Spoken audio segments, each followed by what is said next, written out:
Welcome guys, welcome SBJ account classes, a different way of learning accounts. दोस्तों आज हम बात करने वाले हैं जर्नल एंट्रीज़ की। जर्नल एंट्रीज़ कैसे बनाते हैं मैं आपको सिखाने वाला हूँ। बट अगर उससे पहले मैं आपको एक बात बता दूँ कि जर्नल एंट्रीज़ कैसे बनाते हैं, उसके कुछ रूल्स होते हैं।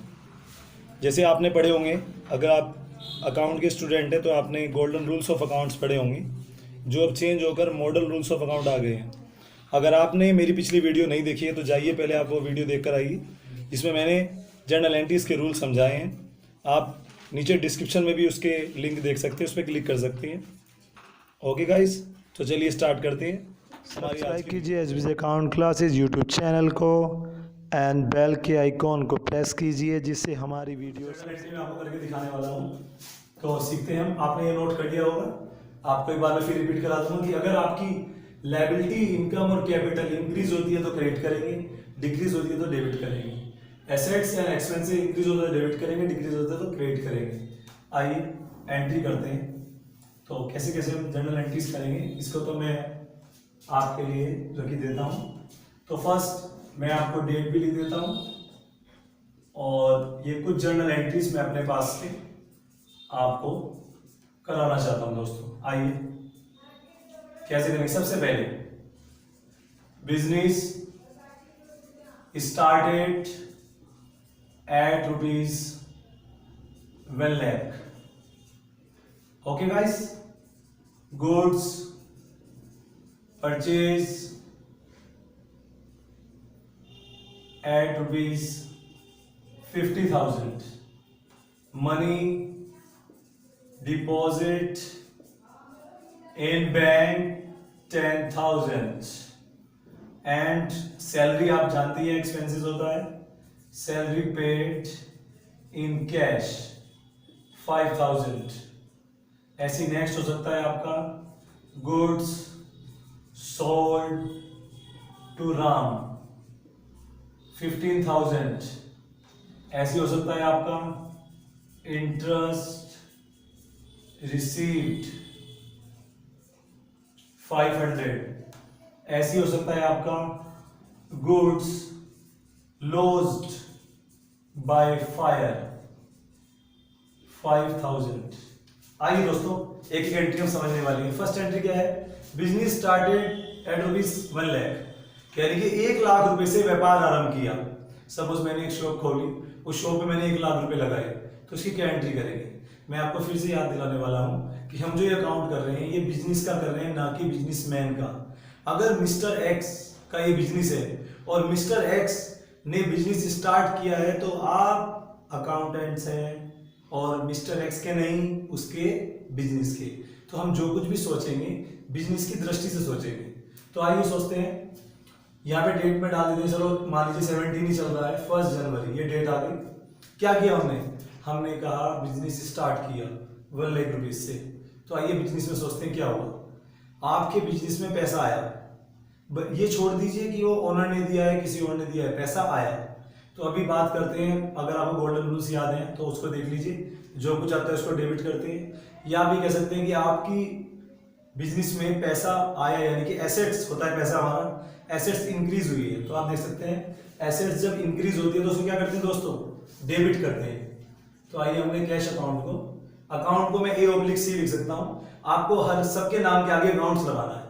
केवल व्यक्ति ऐसे होते हैं जिनके नाम के आगे अकाउंट्स नहीं लगेगा। तो ये डेबिट है, तो डेबिट के लिए इंडिकेशन मार्क DR होता है, हम लिख देते हैं। तो ध्यान रखिए, यहां लिखेंगे और DR कोने में लिखेंगे। ओके गाइस, तो डेबिट तो हो गया। अब क्रेडिट किसे करें? तो आइए क्रेडिट को हम क्रेडिट बोलते हैं, लेकिन जर्नल एंट्री करते समय इसको हम टू बोलेंगे। ओके गाइस, और वो टू आपको थोड़ा आगे से लिखना है ऐसे। तो टू किसे करेंगे? आप कहेंगे सर पैसा आया तो कैश बढ़ा, एसेट्स इंक्रीज हुई तो एसेट्स इंक्रीज होती है, डेबिट कर दिया। अब कैपिटल मींस LIC का पार्ट है, और LIC मैंने बोला था अगर ये इंक्रीज होती है तो क्या करेंगे दोस्तों? क्रेडिट। तो कैपिटल होती है जो व्यापारी पैसा लगाता है बिजनेस में, और वो इंक्रीज हो रही है तो उसको क्रेडिट कर देंगे। That's why to capital. इसके आगे अकाउंट लगाइए, और जो कुछ भी आप करते हैं उसको एक नरेशन के माध्यम से हमें दिखाना पड़ता है। नरेशन होती है ना दोस्तों, स्पष्टीकरण। तो बीइंग क्या किया हमने? Business started. अब अमाउंट कैसे रखेंगे? तो 1 लाख रुपीज है तो डेबिट वाली अमाउंट डेबिट के कॉलम में, कुछ बच्चे ये कोमा नहीं लगाते हैं, इसको ध्यान रखें। पीछे से 1000 पे, फिर लाख पे, फिर 10 लाख पे, फिर करोड़ पे। लीजिए आपकी एक एंट्री कंप्लीट हो गई है दोस्तों। इसको ऐसे लाइन खींच देंगे। ये ध्यान रखिए, जो आप लाइन खींचते हैं ये केवल पर्टिकुलर की कॉलम में खींचेगी, ना डेट में खींचेगी, ना अमाउंट में, ना एलएफ में। Okay guys. सेकंड डेट है 5, गुड्स परचेज एट ₹50,000। 5 तारीख को गुड्स परचेज किया। अगर मैं चावल का व्यापारी हूं तो मेरे लिए चावल गुड्स है। मैं फर्नीचर का व्यापारी हूं तो मेरे लिए फर्नीचर गुड्स है। मैं पेपर का व्यापारी हूं तो मेरे लिए पेपर गुड्स है। जिस भी चीज का आप बिजनेस करते हैं वो आपके लिए गुड्स कहलाता है। लेकिन दोस्तों अगर मैं फर्नीचर का व्यापारी हूं लेकिन मैं किसी कुर्सी पर बैठा हूं, वो मेरे लिए गुड्स नहीं है, वो मेरे लिए चेयर ही है। लेकिन जो मैं बेचने के लिए अपने पास रखे हुए हूं, जो मेरे गोडाउन में माल रखा है, वो सब गुड्स कहलाता है। लेकिन यहाँ पर हम गुड्स नहीं लिखेंगे। यहाँ पर हमने 2 नाम दिए गुड्स को। क्या नाम दिए कि अगर आप गुड्स खरीदते हैं कहीं से, परचेज करते हैं तो उसको हम परचेज लिखेंगे, आप बेचते हैं तो सेल लिखेंगे। ओके गाइस, क्योंकि हमें गवर्नमेंट को परचेज पर टैक्स अलग लगता है, सेल पर टैक्स अलग लगता है, इसलिए दोनों का नाम अलग रखा है, जिससे टैक्स की कैलकुलेशन करने में कोई प्रॉब्लम ना हो। ओके गाइस, तो हमने फिलहाल क्या किया, गुड्स परचेज किया। तो गुड्स परचेज किया तो आप क्या कहेंगे, सर गुड्स तो हमारी एसेट्स होती है, हम गोडाउन्स में हमारे पास जो भी माल रखा है एसेट्स होती है।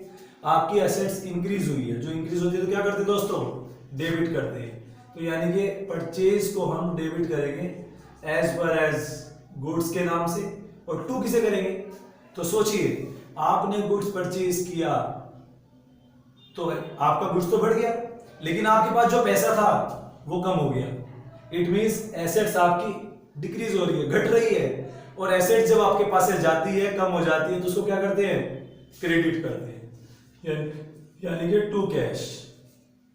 और जो किया हमने उसको नरेशन में लिखेंगे, क्या किया, गुड्स परचेज। तो गुड्स परचेज्ड, व्हाट अमाउंट, 50,000। चलिए दोस्तों 2 एंट्री आपकी बन चुकी है। आइए थर्ड एंट्री की बात करते हैं, money deposit in bank. Money deposit in bank, तो 6 तारीख की एंट्री है। आइए, तो मनी डिपॉजिट इन बैंक, आपने बैंक में पैसे जमा किए। ओके गाइस, तो आप सोचिए पैसे आपके पास रखे हैं, बैंक के पास रखे हैं तो आपके, लेकिन आप थोड़ा सा दिमाग लड़ाइए कि आपके पैसे आपकी जेब से आपके बैंक अकाउंट में चले गए। इट मींस वो भी आपके एसेट्स है, जो पैसे वहां पड़े हैं, और जो आपके पास यहां पैसे पड़े हैं वो भी आपके एसेट्स है। तो एक एसेट्स आपकी बढ़ रही है बैंक, और एक एसेट्स आपकी घट रही है। तो जो एसेट्स आपकी बढ़ रही है बैंक की, बढ़ने को डेबिट बोलते हैं और घटने को क्रेडिट बोलते हैं, उसको तो आप कर दीजिए डेबिट। और जो आपकी एसेट्स घट रही है उसको आप कर दीजिए क्रेडिट। सिंपल सा है दोस्तों।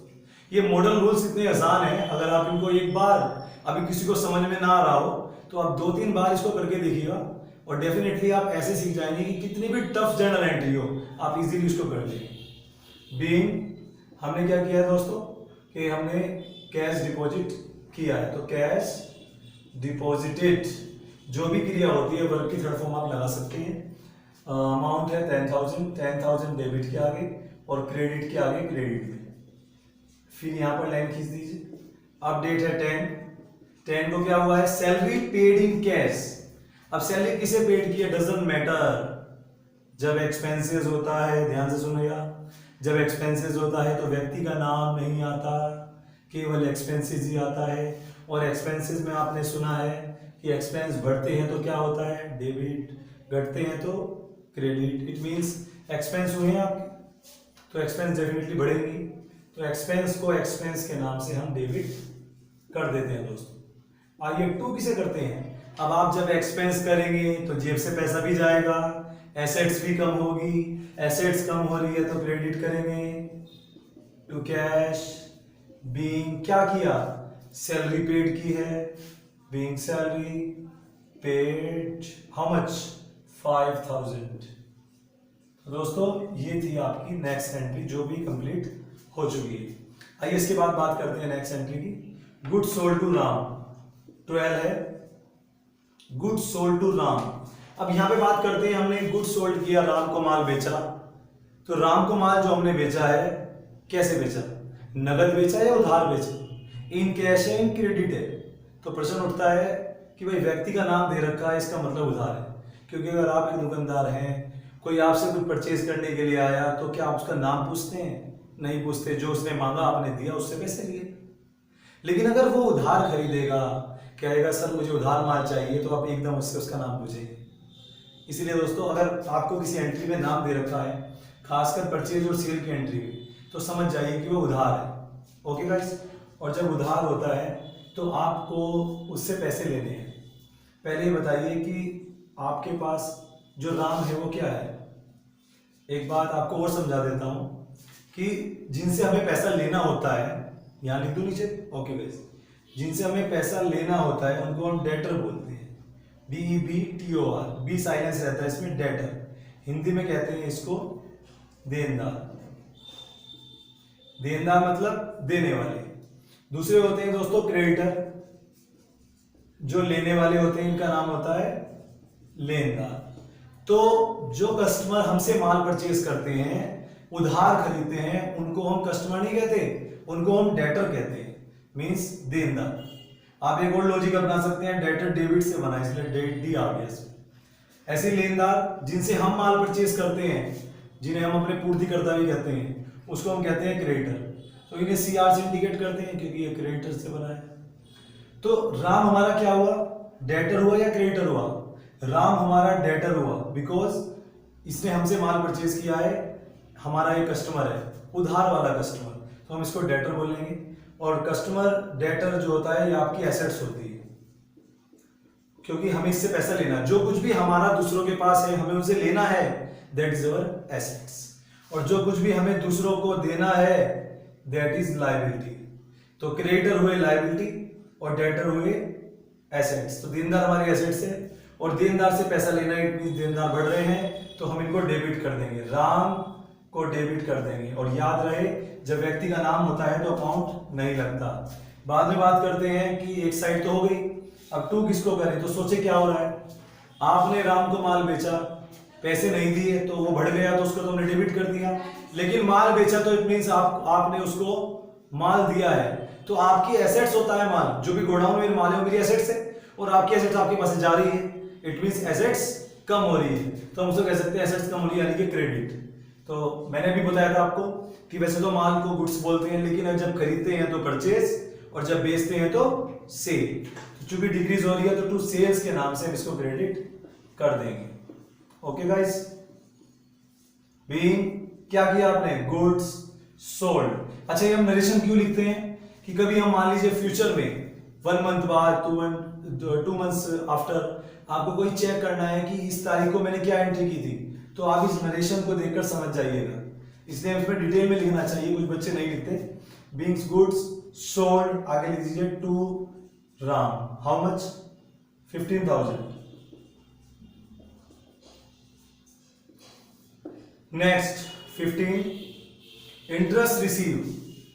जैसे सपोज आपके बैंक में पैसे पड़े हैं और बैंक ने आपको कुछ पैसे इंटरेस्ट के रूप में आपको दिए, तो आपके पास सोचिए क्या हो रहा है। एक तो आपकी एसेट्स बढ़ गई, आपके पास पैसा आ गया, पैसा जैसे आपके पास आया आपकी एसेट्स बढ़ गई, कैश बढ़ गया। दूसरा, आप देख सकते हैं जो भी कुछ हम एक्स्ट्रा कहीं से हमें मिलता है बिना सेल परचेज के, वो होती है इनकम। और income is a part of LIC, और LIC जब बढ़ता है तो क्या करते हैं, क्रेडिट। तो समझिए कि इंटरेस्ट हमारी इनकम है, ये तो कर देंगे क्रेडिट क्योंकि ये बढ़ रहा है। और जो पैसा आपके पास आया वो आपकी एसेट्स है, वो भी बढ़ रही है, वो डेबिट हो जाएगी। तो चूंकि आपकी एसेट्स बढ़ रही है, कैश बढ़ रहा है, तो डेबिट कर देंगे, कैश अकाउंट डेबिट। लेकिन उधर आपकी इनकम भी बढ़ रही है, और income is LIC, part of LIC, वो भी बढ़ रही है, तो उसको क्रेडिट करेंगे दोस्तों, किसी के नाम से, इनकम के नाम से। ये ध्यान रखिएगा, एक्सपेंस को एक्सपेंस नहीं लिखना है, जिस नाम से वो हो रहा है वो लिखना है। इंटरेस्ट इनकम है, लेकिन इनकम नहीं लिखेंगे, इंटरेस्ट लिखेंगे। सैलरी एक्सपेंस है, एक्सपेंस नहीं लिखेंगे, सैलरी लिखेंगे। ओके गाइस, सैलरी एक्सपेंस तो लिख सकते हैं, खाली एक्सपेंस मत लिखिएगा, क्योंकि बिजनेस में बहुत सारे एक्सपेंसेस होते हैं। आपको सब लिखेंगे या एक ही लिखेंगे, सब लिखने चाहिए। क्या किया, बीइंग इंटरेस्ट मिला है आपको, तो इंटरेस्ट रिसीव।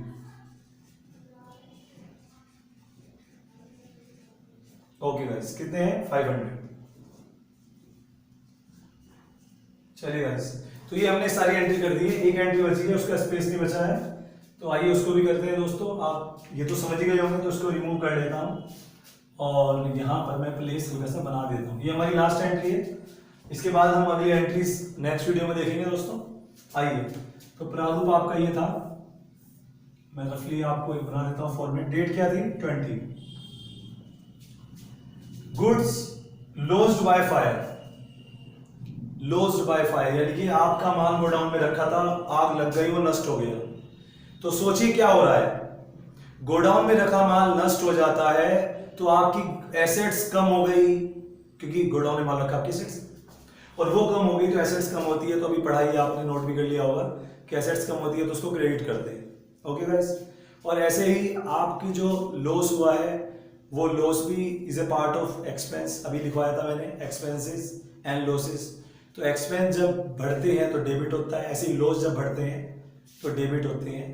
ऐसे ही आपको बताया था मैंने, एई के नाम से बताया था कि डिक्रीज तो लेस क्रेडिट, इंक्रीज प्लस तो डेबिट। तो आप कहेंगे सर एक तो हमारे लॉस बढ़ रहे हैं, हमारा लॉस हो गया तो लॉस इंक्रीज हो गया, तो लॉस को, इनकम को, एक्सपेंस को, सबको उन्हीं के नाम से लिखना चाहिए। तो लॉस हुआ कैसे हुआ? फायर से। पूरा लिखिए, लॉस बाय फायर, डेबिट। अब टू किसको करेगा इस? तो टू किसको करेंगे? टू करेंगे हम, हमारा गुड्स चला गया, हमारी एसेट्स कम हो गई, और एसेट्स जब डिक्रीज होती है तो टू करते हैं। अब यहाँ पे क्या लिखेंगे? मैंने बोला था कि माल अगर परचेज करें तो परचेज लिखेंगे, बेचें तो सेल लिखेंगे, बट यहाँ पे तो ना बेच रहे हैं ना खरीद रहे हैं, नष्ट हो गया। तो आप सोचिए, जो माल आपका नष्ट हो वो आया कहाँ से था? परचेज करके आया था, चोरी तो करते नहीं, परचेज करके आया था तो उसको परचेज ही बोलिए, क्योंकि वो परचेज आपकी घट गई है। तो यहाँ पे हम परचेज लिखेंगे दोस्तों, और परचेज के नाम से इसको कंप्लीट करेंगे। बीइंग क्या हुआ? Goods lost by fire, what amount should be use? 5000। तो आज हम इन्हीं एंट्री को पढ़ने वाले हैं दोस्तों। ये तो एक शुरुआत है, मैं आपको आने वाली अगली वीडियोस में इससे टफ टफ एंट्री आपको सिखाने वाला हूं। देखिए दोस्तों, जब कोई हम नई चीज सीखते हैं तो थोड़ा टाइम तो लगता है। जो फ्रेशर है, बिल्कुल जिन्हें अकाउंट्स का ए भी नहीं पता है, उन्हें आप थोड़ा सा, मैं आपको बताने वाला हूं कि थोड़ा थोड़ा आप ध्यान दीजिए, डेफिनेटली आप सीख जाएंगे। मैंने तो ऐसे स्टूडेंट देखे हैं जो सीए तक कर रहे हैं लेकिन उनकी जर्नल एंट्रीज वीक है, तो उन सब के लिए इस तरह की वीडियो बहुत यूजफुल होती है। आई होप आपने एंजॉय किया होगा, आपको अच्छी लगी होगी। अभी मैं इसको कंप्लीट कर देता हूँ। जब कोई आप ऐसी जर्नल एंट्रीज बनाते हैं, आपका सपोज एक पेज आपका पूरा फिल हो गया, अब आपको नेक्स्ट पेज पर जाना है, तो क्या करते हैं? ध्यान दीजिए, सबसे पहले हम जब एंट्रीज आपका पूरा हो जाता है तो हल्का सा हम इसको नीचे कर देते हैं दोस्तों। आइए, तो जब फिल हो जाता है तो हम इसको टोटल करते हैं यहां से। ओके गाइस, तो टोटल में जब हम इसको टोटल करते हैं तो याद रहे कि जो भी अमाउंट आपकी डेबिट वाली है, डेबिट का टोटल डेबिट में लिख दीजिए और क्रेडिट का टोटल क्रेडिट में लिख दीजिए। तो 1 लाख, 150, 160, 170, 180, 180, 180, 500। और इसके सामने क्या लिखेंगे दोस्तों? इसके सामने हम लिखेंगे कि ये अमाउंट कैसे आई। ये अमाउंट है टोटल, लेकिन वो टोटल क्या कर रहे हैं हम? अभी क्वेश्चन पूरा नहीं हुआ, क्वेश्चन तो इधर भी है। तो उस टोटल को आप कह दीजिए हम आगे भेज रहे हैं। आगे भेजने को इंग्लिश में कहते हैं कैरीड फॉरवर्ड, और उसका शॉर्ट नेम है C/F, कैरीड फॉरवर्ड। फिर उसके बाद आप नेक्स्ट पेज पर आते हैं, इस तरह के कॉलम बनाते हैं, बची हुई जर्नल एंट्री करते हैं, तो यही सेम ऊपर लिख दीजिए, टोटल ब्रॉड फॉरवर्ड। ब्रॉड मैंने लाना, फॉरवर्ड मैंने आगे, C/F, B/F, और वही अमाउंट आप यहां पर लिख दीजिए। अब आपका क्वेश्चन कंप्लीट हो गया है। अब आप टोटल कर सकते हैं गाइस, और यहां पे लिखेंगे ग्रैंड टोटल, यानी कि संपूर्ण योग, और उसको भी इंक्लूड कर लेंगे इसमें, यानी कि 185,500, 185,500। तो आइए दोस्तों, ये आपकी जर्नल एंट्रीज का आपकी एक वीडियो पूरी हो गई है, और ये तो एक शुरुआत है। आगे आपको धीरे धीरे lot of knowledge about accounts मिलती रहेगी दोस्तों। आई होप आपने एंजॉय करा होगा। हमारी अगली वीडियो देखना ना भूलें जो इससे टफ एंट्रीज की है। थैंक यू दोस्तों।